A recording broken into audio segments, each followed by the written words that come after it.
Right,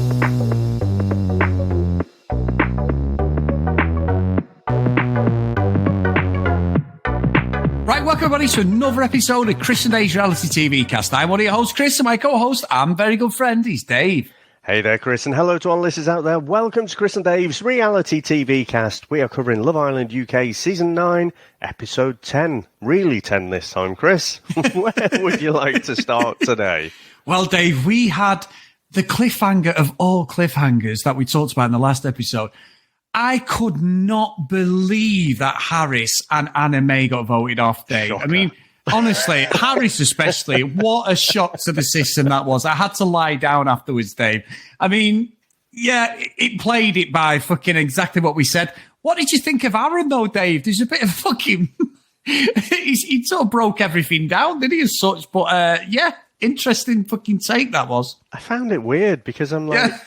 You've been there for a day. Yeah. And also, what they said between themselves, so Jesse and Aaron, didn't match up with their choices at all. I mean, Jesse was saying, oh, Harris, oh, he's my best mate in here. You've been here a fucking day or 2 days maximum. What the fuck are you talking about, your best friend? But then you ditch him anyway. So I thought the editing was just all over the place. And it's like, oh, you know, this, I can't even remember now, but they were saying, but like, oh, you know, this person, oh yeah, but Woody's head turn. I'm like, what the fuck has that got to do with anything? I just didn't understand, like, some of the back and forth between Aaron and Jesse. Like I say, it's like, look, say whatever you want. And they came out was, you know, Jessie ended up being the one to deliver the message, didn't she? But, yeah, you know, it was just copy and paste from any fucking Love Island eviction. You know, there was nothing unique to it. So it's just like Anna May and Harris, you know, oh, you light up the villa, someone said. And I'm like, light up the villa? It's fucking nonsense. And I hate it, Chris. I hate the fact that they're like at a wake. They're like about to fucking commit someone to the earth. You know, the way they act when someone goes off, it's like, oh, you're going to have to leave the holiday villa today. Oh, and the fucking tears come out. I mean, Chris, I know. What do you reckon to some of the emotional outpouring that we saw tonight? Dave, it gets on my fucking nerves. It's pathetic. We get the fucking violin music and everything. We get the sad stuff. It's like we're at a fucking wake and someone's actually died. It's so fucking pathetic. And they're all sat there like, oh my God, don't ruin it. And like you always say, it's a fucking all-inclusive fucking knees up in it for fucking potentially 8 weeks. Where in our lives have we ever been on holiday for 8 weeks, Dave? Nowhere. These people are going on a holiday. It's like they've won the lottery for 8 weeks. They don't have to pay for anything. The clothes are free. The fucking food, everything's free. They're getting men and women thrown at them, so potentially they can get the fucking, I was going to say some of them, which probably won't on a podcast. They basically enjoy themselves a little bit more, Dave, you know, on a holiday, like what if he went away and he was single? So, yeah, it's fucking bollocks. And look, Harris has come out after when he's realised this video is gone viral, and he said, oh, there was nothing to finger. Me and my friend, well, me and this guy, I won't say friend, I'm paraphrasing that, but he said, me and this guy, we sorted it out and it'll never happen again. And I vowed that I would never do that again. And I'm like, okay, mate, that's why you've gone. Anna May offered fuck all on toast. So it was like, absolutely, and that might not have been her fault. It could just be the clever editing. We know that. But my God, it was like, this is the worst and shittest cliffhanger. Why have you gone over 2 episodes? Just bin them off.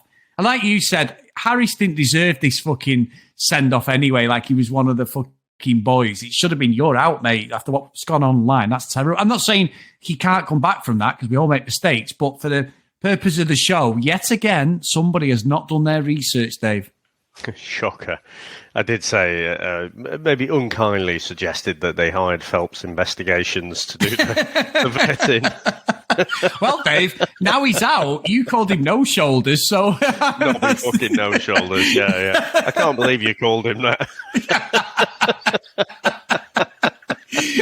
Anyway, Dave, moving slightly on, before we get into the gritty stuff, anyway, is... Shaq and Tanya, the reality radar is beeping, my friend. I feel a stirring. I think they could be the first ones to go boyfriend and girlfriend let's hunt the fucking slipper. Let's go around the fucking villa until we get to that point. Like, they don't know what's going on. So that's coming. And we may even get I Love You, Dave, because they seem really, to be honest, they're the only real couple in the villa at the moment. Well, you had them two and also Ron and Lana, declaring themselves, oh, we're the strongest in here. And it is like, okay, again, Ron, we get it. We know you're a massive game player, but, just keep that to yourself. So, yeah, you could do. I sort of think, if you're thinking about it strategically, you've got to do the boyfriend-girlfriend after Casa Amor, haven't you? You've got to be tested, Chris, apparently. So Casa Amor's coming, but also you don't want to blow your load too early. You want to keep the public on side. So what I will say, though, is what's good about the evictions, again, fucking only give us a cliffhanger if there are stakes. You know what I mean? Read the room, ITV. But the impact that it has on the other islanders, like, I was having a fucking great time here, and, someone might actually make me pack my bags and I might be off, Like I say, it's a great time if you're there. It's a great time. I just don't agree with the, acting like it's a funeral when someone goes. But the way it kind of makes people reassess what their game is there. So I think with Shaq and Tanya, you saw them maybe getting a bit closer. Will that continue to happen? Shaq seemed to be a little bit open yesterday, didn't he? So, yeah, I'm not quite there where I'm saying, oh, it's going to be boyfriend and girlfriend. But out of everyone, I mean, they look pretty strong. I'm still not buying Ron, by the way. I still... There's something off about him, so I don't necessarily see them unless it's part of this game strategy. It's like a Liam play, It's going to be they're going to be all cuddled up till Casa Amor. He'll be a bit naughty in Casa Amor, then he'll put in the graft in, when he comes back, as they say. Their words, not mine. And then try and make a run through to the final there. So that could all be part of his plan there. Well, I'll tell you what, Dave, before we get into the main event of the evening, I just want to say Kai's chats, to Tanielle about the bed, Dave, he has got the personality of a fucking ironing board. He is unbelievably fucking boring. Yeah. Unbelievable. And I was like, I have nothing for them to. Tanielle, I think, is putting her eggs in the wrong basket. Great looking guy. I've said it a few times. There's nothing going on there, Dave, for me. Just they're not showing it. They're not showing him in a good light, if there is anyway. It just seems really fucking boring. No, I'm almost tempted to watch unseen bits just to see is there a flicker of a personality there, and they're just cutting it all out to make him look like a right boring bastard, because he is, and that's the way he comes across. But flicking back a sec, Chris. So sticking on those two, but flicking back time-wise. What did you think to Tanielle getting down and praying? When she realised she was staying in the villa. Desperado. It's like, listen, God, just help me stay in this villa. I don't think, I don't think that's what the religion is designed to do, to be honest. But I was just like, oh, fucking come on.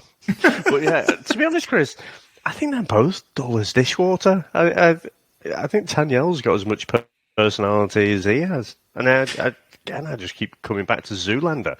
They just got nothing. They're just dull. They look good together. Good luck to them, but, yeah, just not interesting at all, are they? I mean, I thought the making of the bed would be the low point, but now it's looking like a bit of a highlight right now. Well, I was thinking that, heaven forbid he's got to make his bed tonight, Dave. That's going to be a 2-hour fucking him sulking there. I'm not doing that. But anyway, let's move on, Dave. The main event of the evening, and someone who actually is quite interesting, but for all the wrong reasons in my eyes, is Olivia. Now, fucking nonsense, Dave. Nonsense. I mean, Tom, is in a triangle and he doesn't know how the fuck he's got there. He's another one who's like an ironing board. He's the luckiest guy in Love Island. He's in a triangle with Zara and Olivia. I'm using ironing board a lot today, but he's in this triangle that nobody really fucking wants. I think Olivia is so transparent, and now Harris has gone. We'd said this the other day. We thought he'd already gone with the edit. She's now into Tom, but she's having these conversations with Tom like, fucking nonsense. She looked at Tom and was like, I says to Sarah, sorry, well, you've claimed him. I was like, wow, if a bloke had said that. No, but Dave, if a bloke, I'm not being horrible, but if me or you had said that, fuck me, there would have been a massive public outcry. And also, looks at Tom in his eyes, which makes it even weirder. He goes, how do you feel when you look at me? And he's like, well, what do you want me to say? You make me sick. What do you want me to do? You know, it's like, what's fucking going on here? So thirsty for comments and compliments. So, yeah, it's unbelievable. But, you know, it's one of those where, she gets on my tits, Chris, but she kind of makes the show watchable as well because it's so ridiculous. Honestly, Harris must have been gone for a full 5 minutes before she was on Tom. But then she's playing the tune, isn't she? And everyone's dancing to it because it's as if you would have thought her and Harris were love's young dream, you know. And it's like, I can't believe we've broken up.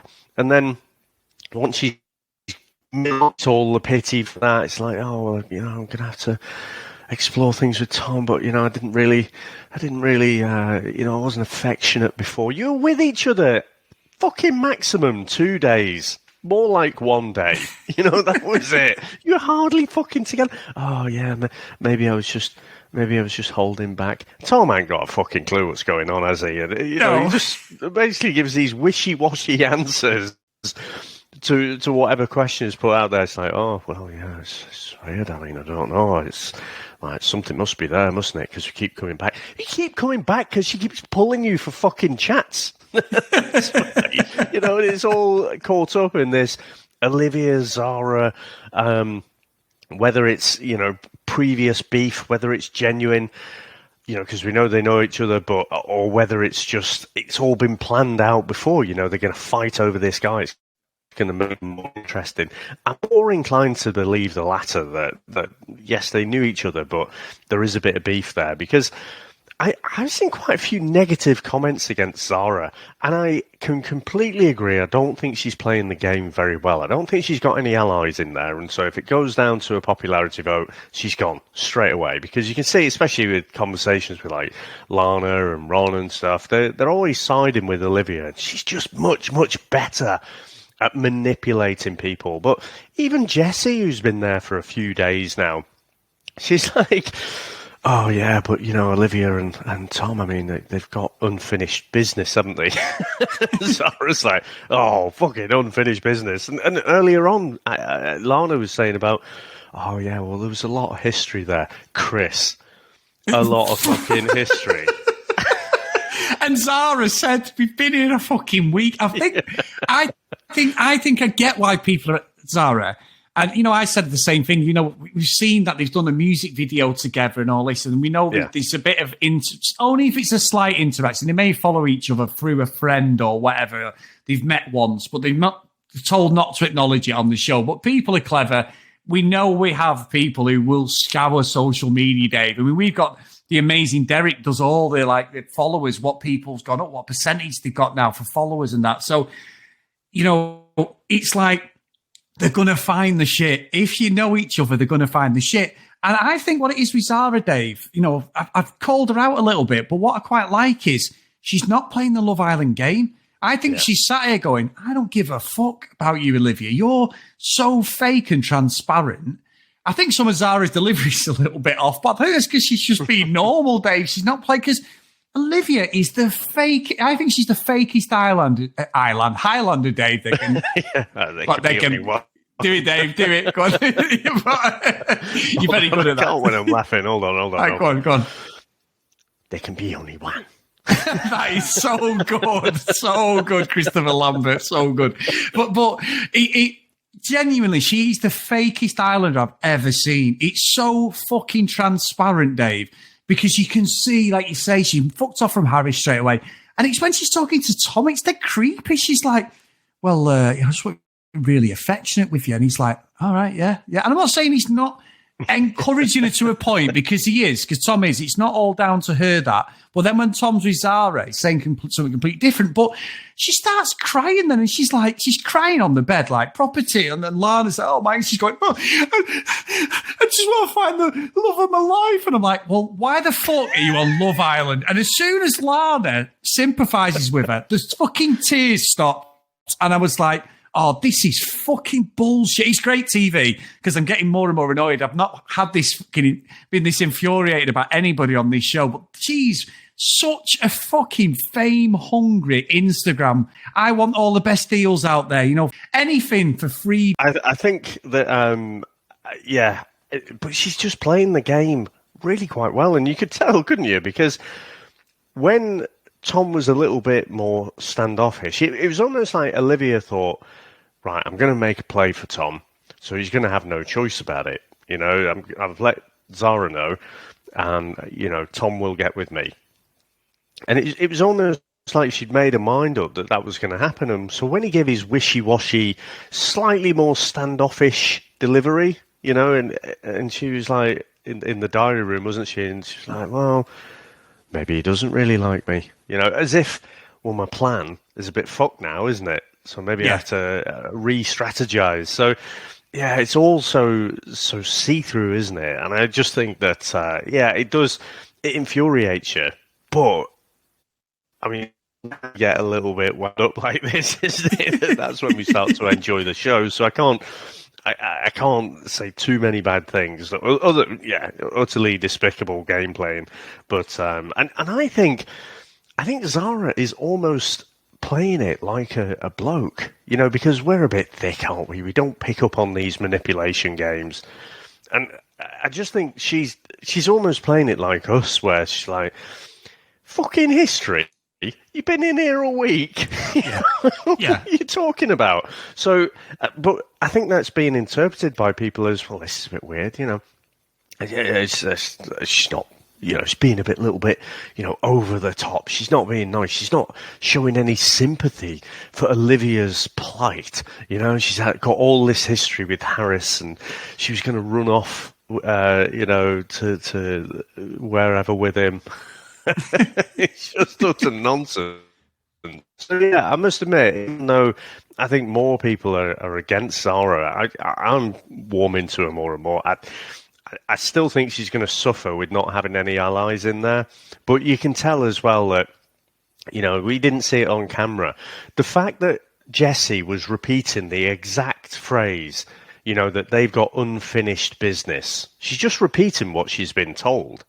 Now, whether that was Olivia herself or whether it was Ron and Lana or whatever, but you can tell this has become like the narrative in the villa now, hasn't it, about this unfinished business. And it's like, it's fucking bollocks, isn't it? So I do appreciate it. And I am liking...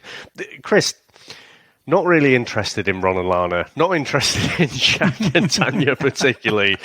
Fucking Olivia and Zara. That is what I'm here for in this show. I am, actually. So I'll try not to swear, because I can just hear my wife in my ears saying, did you really need to say that many? Okay, swear. We can only swear, but when it's every second word, it loses. I'm losing what? Right, what is he actually saying? I'm losing what you're saying in Fox. I'm annoyed, Dave. I'm annoyed. So anyway, but I will say, Dave, I find quite interesting, just sort of tying that all in, was like, after that, obviously, we had the toga party, didn't we? Which was just fucking the 90s party. And I was the 90s party. The 90s party. I was like, oh, great. We are old now, Dave. That was like 10 years ago in my eyes. That was my prime, shall we say, Mr. Horrocks, when we were in our prime. But no, what I found strange, I don't know if you picked up on this, but Ellie and Spencer came in, did the new Bombshells. Now, have they ever done this before? I don't think they have, because Aaron and Jessie have not had a chance to recouple yet, have they? Which I find really bizarre, that they've brought these new people in and they've got the option to recouple straight away before them. I guess they haven't, have they? I mean, Jessie's Jessie seems quite happy with Will. Yeah. I'm not buying that it's there for the long term, but the more the episodes go on and the more they're kind of, enjoying each other's company, maybe I'll be turned around on that. But yeah, that's a bit weird, that, isn't it? So they never got their pick. I never spotted that one. You're right. Yeah, it's just a strange one. I didn't understand it when that came, but there is a bit of tea, Dave, on Ellie, which people online are calling the producers out, which, again, shock horror, people are calling the producers out for making the rules up. But, I mean, both good-looking people really are, Ellie and Spencer, and they get to choose straight away who they're going to be coupled with, so they can literally split someone up just by the fact whoever they like the look of. But what's bollocks, and it's Love Island special, is apparently Ellie was one of the people who was up for selection with Tom as a bombshell, and she'd lost out on the vote. And it should be, well, you lost out, you're not coming in the villa. Well, she's coming anyway. So I've seen online, people are like, what was the point of the votes? Because you've sent her in like a week later. There was no payoff, so she's still in the show anyway. Yeah, but I think I didn't spot the vote, didn't vote, obviously. I didn't either. Depends how they phrased it. I mean, there's a benefit, isn't there, to getting in there earlier. You always see the OGs have got the biggest advantage over everyone else, and it's harder to come in as a bombshell. And as time goes on, it becomes harder and harder, doesn't it? Because you've got these set relationships, Chris, all that history. Yeah. So, yeah, the fact that she lost out on the vote initially and then comes in later, I think, there isn't an infinite supply of people who can just take 2 months off work and, come on to Love Island and, thirsty for a social media career. So, I don't know. I can call out the producers for a lot of things, but, I mean, for me, that's a nothing. And Dave, you're actually wrong there, because the people who can go in Love Island for 2 months are actually influencers, my friend. Influencers. Just remember that. What did I say? Social media wannabes. Same thing. Well, that's not the point. I'm taking the mix saying, when you said who could take 2 months, none of us could do that if you've got a job. But the influencers can, Dave, because they don't have a job. They just sell shit on Instagram and TikTok. Honestly, I've said it a few times on our social media, so like Discord and things like that. We go on our Instagram for fucking CD reality and we follow a lot of the ex-contestants, and it does my fucking nutting, Dave. The amount, all they're doing is selling shit. Do you want a fitness plan? Would you like, what about trying this protein? Let's, hair, fucking teeth whitening. Oh, hang on, I've had my fucking hair done, some Turkish fucking, hair place. Whatever it is, these fuckers will sell it. Oh, I'm selling an empty bucket, empty KFC bucket with fucking bones in it. We're going to sell that as well. They will sell anything to fucking stay relevant. It's horrible. It's actually bad on society, really, because these people will probably never work properly. And it's really interesting. The ones who don't make it, it's like, don't make it where they can be financially stable. And I know that's not every single contestant, but there is a window, and it's very clever how you get the right management and stuff. And I would talk about this a lot, but I find it it gets on my nerves, Dave. It absolutely gets on my nerves. I know, would we do the same? I'd sell my fucking soul for anything, Dave, if it didn't mean I have to go to work every day, I suppose. I wasn't being a hypocrite, but it's just like anything. I'm calling myself out straight away, but anything that just, it's fucking desperado time for me. I don't think that's quite true, is it? Because, I mean, we made a deliberate decision that we were going to be, for this, we were just going to call people out and stuff. And what that would mean is it would probably close doors to having people on the show and whatever. Probably sponsors would be less interested because we're not squeaky clean, and just call it how it is. So I don't think that's 100% true. But I agree with you. It's kind of like, it's a bit annoying, but it's kind of the world that we live in now. And dare I say it, Chris, might be on slightly dodgy ground here, because I have to say, aren't your favourites, the Kardashians? You have to look at those as being the trendsetters in this space. Oh, well, Dave, you sort of right there. I'm going to slightly push back on that. You are right. However, the last series of the Kardashians was fucking terrible TV. The Disney show is awful, Dave. I'm slightly going off them, if I'm being honest. It's one of the worst, most boring shows I've ever seen. Now, Housewives of Beverly Hills, which I'm right into now. We're on series 6 already in the space of 2 weeks. Now we're talking drama, Dave. There is all sorts of shit going on there. I know you never watch it, but now that is a reality show that I can get my teeth behind, Dave, because it's just pure ridiculousness. Honestly, it's been great. But but you're right. The Kardashians, financially, the money and what Kris Jenner has done for them girls is unbelievable, Dave. Then literally all of them are billionaires. So, who the hell am I to judge, I suppose? Yeah, and I guess it's like, if you wanted to put an advert on TV or something, sell whatever it is, face masks or something, you're doing that because people are going to be watching TV, don't you? So there's built-in audience. Well, Instagram's just the same. So if someone's got 50,000, 100,000, 1 million followers, advertisers. But I agree. I mean, it's the lack of integrity, isn't it? It's the fact that they'll sell anything, whether they're into it or not. It just makes it feel like a bit off. Well, Dave, so I'm half with you. I'm with you. And also, Dave, I forgot to tell you guys, if you do want lovely fucking white teeth, we have Shine Away, who are a new sponsor for the podcast. Shine away all your problems with this wonderful teeth whitening, guys. We now have the perfect smile. Ding!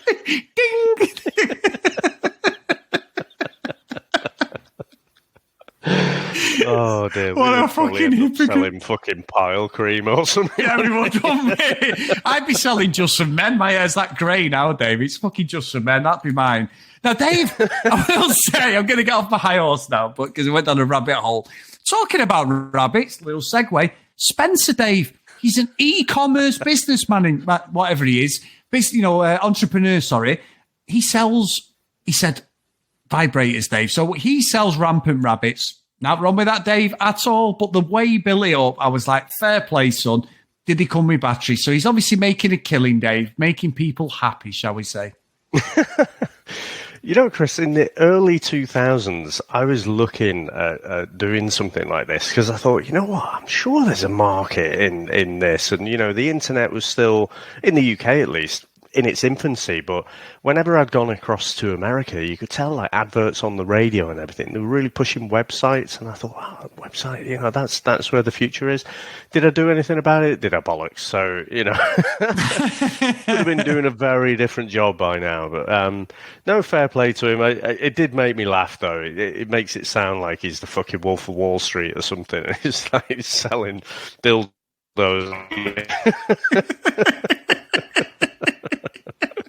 But let's see. I mean, he's a fairly good-looking bloke. Chris, I would fucking love for Ellie to pick Tom.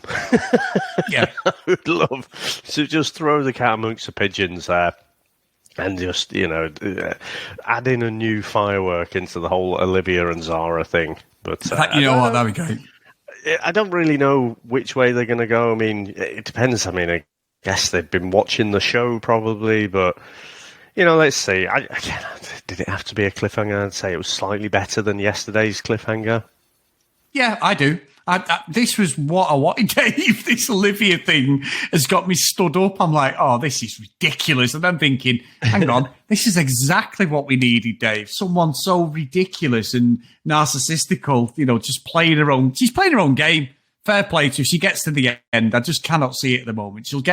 I think she's going to go for Aaron next, Dave. Well, I know she's not got the pick now, but if that happens, I think them two may end up, because Aaron's not shown for anybody yet, has he? Well, Zara has gone for Aaron, hasn't she? Had a bit of a chat with him, and I think I can't see that anyone who speaks to him for longer than 5 minutes won't think you're a dick. And we didn't talk about it, did we? But Courtney is from the same season has come out and said, what a tool he was, and he was kind of like body shaming her, skin shaming her and stuff. And I'd never heard of that before, Chris, skin shaming, but I guess you could put anything, insert here, shaming. But I can't say I was Courtney's biggest fan. I thought she was annoying, and I'm sure wasn't she like the daughter of one of the producers or something. She ended up staying there way too long. So, but you're saying what validates what we were all thinking anyway. Anyone who's watched that season, you could tell Aaron was a tool. He wasn't a very nice person at all, and at the minute he's adding absolutely nothing. But, I just don't see that he should have got this platform the way he was on the previous season. But, so Cesaro seemed to be interested, but I think that's more just to say to Tom, look, I've got options as well. I think that's what that's all about. Yeah, he could be right. So, Dave, we've had an email, and it's a really good one, actually. It's from Karen, and it says, cliffhanger. Hi, Chris and Dave. Still listening to your brilliant podcast and views on Love Island, laughing along with you both. Early days of this new series, and I've agreed that it's a bit slow until tonight. When the two new guys walked in, and then we found out they were picking first before the others, that made me smile. No indications in the introduction of who each of them liked, so can't wait for tomorrow to see who they pick and then who is left. This might spice things up for the next few shows. Excited to hear next podcast and your thoughts, really cliffhanger. Read last podcast and views so far. Willie's definitely the next Anton, Dr. Alex, Hugo, and don't think Jesse will stay with him. I do hope he gets a few days coupled up with her, though, and nobody picks her before Will gets his chance. Again, unless Tom and Zara are picked by others, I think they'll stay together and he won't pick Olivia. The only couple I like is Lana and Ron. Take care, Karen. So thanks for that, Karen. Great email. And again, it's just a different take, and I want to see what happens with the Aaron and Jesse things. It really intrigued me, that. It intrigued me. Yeah. Intrigued you. It's charmed you. So, if you want to email us, guys, it said something else today. What is going on today?